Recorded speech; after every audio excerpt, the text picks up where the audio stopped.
So what do I think about some of the stuff that he said? Most of it is just gibberish and him talking to a base, his base, their base, I should say. Now, when he starts talking about the standards and as far as the appearance and the way soldiers look and being out of shape and the PT standards and stuff like that, I kind of agree with that. Later on, they start talking about like shaving and all that stuff, and I for one, I had a shaving profile, and I had to keep it cut, my beard cut to I think it was a quarter of an inch, and didn't really look like I had one because I had to keep it low because I can't shave with razors. But I can agree with some of that because you got jokers walking around with full beards, and now some of the other stuff, when he's talking about the combat arms units and the standards, like the physical standards, being on the standards for males, okay. But like I said, what's going to happen when you have a female and you're going to have, because you have females that can meet those standards.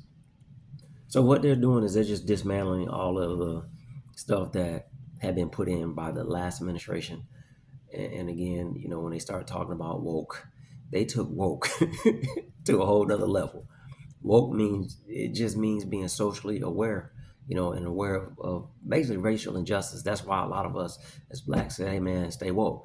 That just meant be aware. Those folks took woke to mean something totally different. Everything applied to woke. The LGBT, the alphabet community stuff, uh, CRT, they said was woke. Man, I mean, everything was woke, and at the end of the day, everything's not woke. But I tell y'all what, man, I'm glad that I'm retired because I just see the foolishness coming. I just know some of the leadership that they're going to put into place, and it's going to be some people that's just like him, undeserving. I know this.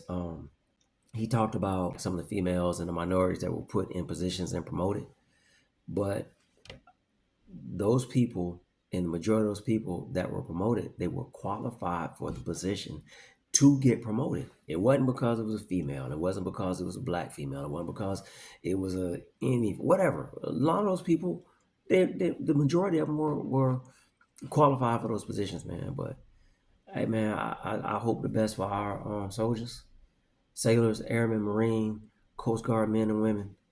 Hey, man, hey, y'all hold it down. It's just gonna be true.